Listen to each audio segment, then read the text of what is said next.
Hello friends, मेरा नाम प्रकाश है और आज का जो जॉब अपडेट मैं लेके वो है एआई एयरपोर्ट सर्विस के तरफ से। एआई एयरपोर्ट सर्विस की तरफ से बहुत सारा वैकेंसी निकला हुआ है। चलिए देखते हैं इसमें क्या क्या वैकेंसी और क्या क्या पोस्ट के लिए निकला हुआ है। तो मेन क्या है, ये आपका जो है रिक्रूटमेंट हो रहा है हैंडीमैन पोस्ट के लिए। हैंडीमैन पोस्ट के लिए वैकेंसी है, टोटल आपका 40 नंबर वैकेंसी है और आपका वॉक इन डेट, इंटरव्यू का डेट जो है वो 23 जनवरी और 24 जनवरी को रखा गया है, 9:30 बजे से लेके 12:30 बजे तक। और आपका वेन्यू जो है वो क्या है, community centre opposite new AAI मतलब Airport Authority of India building, Chaudhary Charan Singh international airport, Amausi, Lucknow. ये लखनऊ पोस्ट के लिए वैकेंसी निकला हुआ है।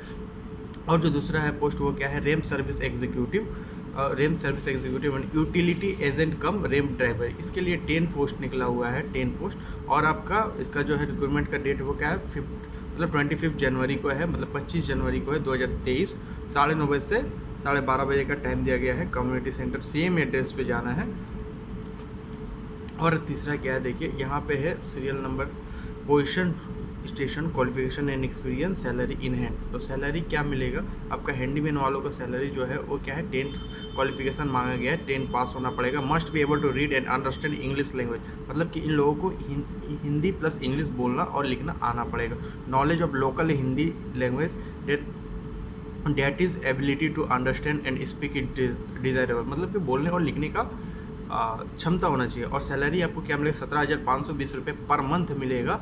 और इसका जो जनरल वालों के लिए एज रखा गया वो 28 ईयर्स है, और ओबीसी वालों को 31 ईयर्स, और SC/ST को 5 ईयर रिलैक्सेशन मिलता है, इसलिए यहाँ पर 33 ईयर्स का आपको एज क्राइटेरिया दिया गया है। और भी एक पोस्ट है, देखिए यहाँ पे क्वालिफिकेशन क्या है, रेम सर्विस एग्जीक्यूटिव के लिए आप अगर आपने 3 इयर्स डिप्लोमा इन मैकेनिकल या इलेक्ट्रिकल या प्रोडक्शन या इलेक्ट्रॉनिक्स या ऑटोमोबाइल इंजीनियरिंग या recognised by the state government, मतलब कि आपने किसी भी ब्रांच में, मतलब इलेक्ट्रिकल, मैकेनिकल और आपका ऑटोमोबाइल हुआ, इलेक्ट्रॉनिक्स हुआ, प्रोडक्शन हुआ, इन सब में अगर आपने 3 इयर्स का डिप्लोमा किया तो आप इस पोस्ट के लिए अप्लाई कर सकते हैं, रेम सर्विस एग्जीक्यूटिव के लिए। इसमें आपको क्या चाहिए, और यह आपको ITI with NCTVT, total 3 years in motor vehicle, auto, electrical, air condition, diesel mechanic, bench fitter, welder, ITI with NCTVT certificate issued from Directory of Vocational Education and Training of any state government with 1 year experience is case of welder after passing SSC equivalent examination with Hindi, English, local language one of the subject। मतलब कि आपको 2 years का ITI करना पड़ेगा, plus में आपको 3 years अगर आपका एक्सपीरियंस है या 2 इयर्स एक्सपीरियंस है तो आप इस पोस्ट के लिए अप्लाई कर सकते हैं। और इसमें जो मस्ट क्राइटेरिया वो है आपका, candidate must carry original valid heavy motor vehicle driving licence at the time of appearing for the trade test। Performance will be given to the candidate conversant with the local language. जिन लोगों को local भाषा बोलना आता है वहाँ का, उन लोगों को ज़्यादा प्रेफरेंस मिलेगा। और इसमें जो मस्ट चीज़ मांगे वो है आपका HMB लाइसेंस होना पड़ेगा, मतलब कि आपको ट्रक ड्राइवर जो होता है, बस ड्राइवर जो होते हैं, उन लोगों का जो 5 इयर्स का लाइसेंस होता है, जो हेवी, मतलब कि बड़े बड़े गाड़ी को चला सकते हो, वो लाइसेंस होगा, तभी आप इस पोस्ट के लिए अप्लाई कर सकते हैं, रेम सर्विस एग्जीक्यूटिव के लिए। और इन हैंड सैलरी इसमें आपको मिल जाएगा 21,300 रुपये। और जनरल वालों के लिए एज रखा गया 28 ईयर्स, OBC वालों के लिए 31 ईयर, SC/ST वालों के लिए 33 ईयर। और इसमें मस्ट क्राइटेरिया जो हो क्या है, HMB, मतलब हेवी मोटर व्हीकल लाइसेंस होगा तभी आप अप्लाई कर सकते हैं। नेचर ऑफ जॉब यहाँ पे दिया हुआ है, ये आप देख सकते हैं। इसमें क्या होता है कि at the airport mainly operating driving aircraft,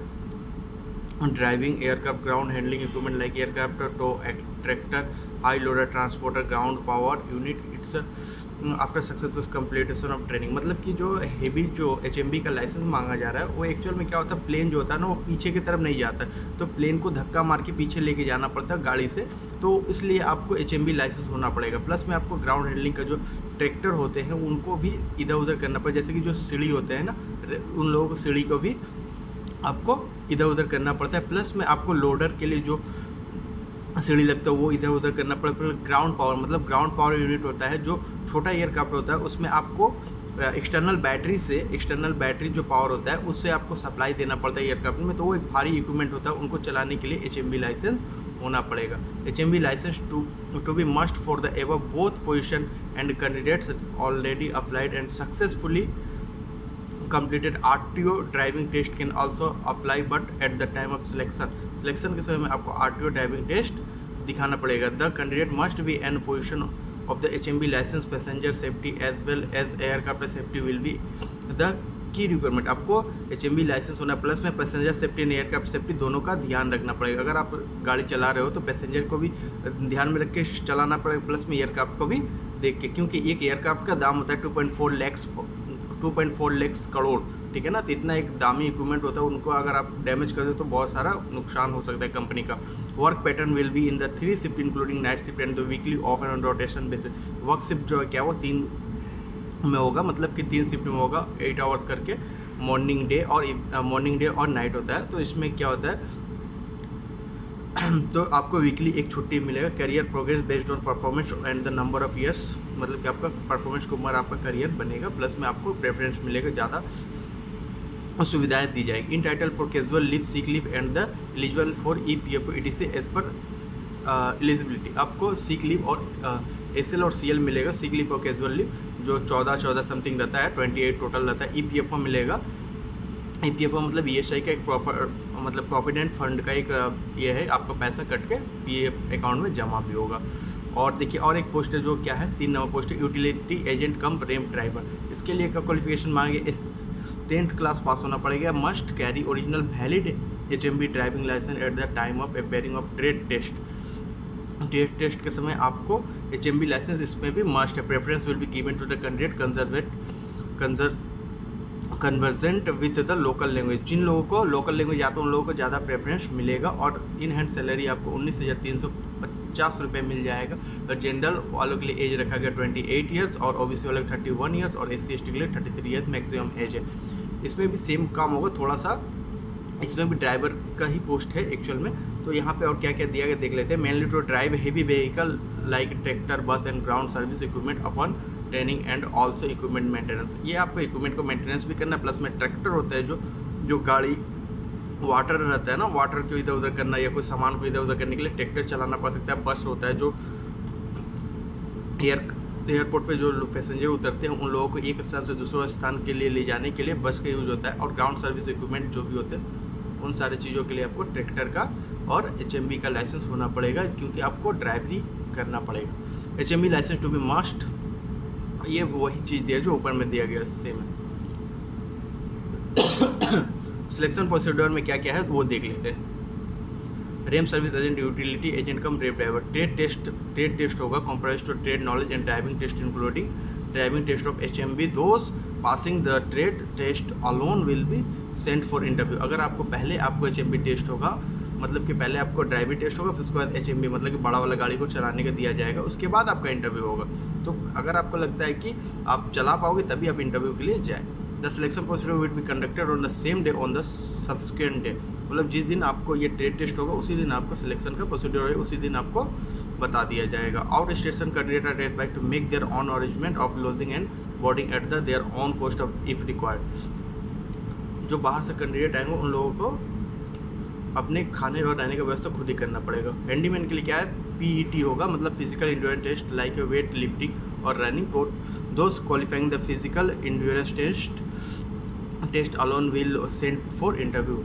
मतलब पहले आपको PET पास करना हो, उसके बाद इंटरव्यू के लिए भेजा जाएगा। The selection procedure would be conducted on the same day और सब्सिक्वेंट डे। मतलब उसी दिन आपका सिलेक्शन प्रोसीड्योर और आपका रिजल्ट जना दिया जाएगा। Out station candidate advise to make their own arrangement of lodging and boarding. मतलब आपको खुद के खर्च पे वहाँ पे रहना और खाने का व्यवस्था करना पड़ेगा। हाउ टू अप्लाई, आपको क्या करना है, सिंपली देखिए application meet the eligibility criteria mention in advertise as on 1 January 2023। Walk in person, मतलब कि आपको वहाँ पे इंटरव्यू के लिए जाना है directly in person to venue on the date of time specified above along with the application from duly filled in copy of the testimonial certificate as per attested application format this with this advertisement and non-refundable application fee or as 500 rupees 500 only by means of demand draft of favor of AI Airport Service Limited। क्या है, आपको walking के लिए direct जाना है form fill up करके, form को लेके, और प्लस में आपको डिमांड ड्राफ्ट लेके जाना है। किसके नाम पे, AI एयरपोर्ट सर्विस लिमिटेड के नाम पे एक डिमांड ड्राफ्ट करवा सकते हैं आप बैंक के। तो वो कहाँ पे, पेएबल एट मुंबई के नाम पे करवाओगे आप। AI airport service limited Mumbai के लिए आप 500 का डिमांड ड्राफ्ट बनाओगे जो आपको नॉन रिटेबल है। No fees are paid to be by एक service man candidate belongs to SC/ST community. Please write your full name and mobile number at the reverse side of demand draft. SC/ST के लिए और एक service man के लिए कोई charges नहीं लगेगा। प्लस में आपको इसके पीछे में आपको अपना नाम और मोबाइल नंबर लिखना होगा डिमांड ड्राफ्ट के। और जो है क्या है, ए recent not more than 3 month old colour passport size photograph of the full face front view should be pasted recently at the space provided application for space. आपको 3 महीने से पुराना फोटो का यूज़ नहीं करना है, ठीक है। Self attested copy of supporting document mention in the list of documents. आपको जो जो डॉक्यूमेंट्स इसमें दिया गया है उन सारे डॉक्यूमेंट्स को आपको सेल्फ अटेस्टेड करके सबमिट करना पड़ेगा। Bring your valid passport along with one set photo copy if available. अगर आपका पासपोर्ट है तो आप लेके जा सकते हैं, अगर आपका OBC SC सर्टिफिकेट है तो आप वहाँ पे लेके जा सकते हैं। Eligibility candidate working in the airport service limited can also apply for the set post and if selected they would be concern with the service and पे प्रोटेक्शन। क्या बोला ये airport service limited can also apply for post and the if selected would consider with the service पे protection.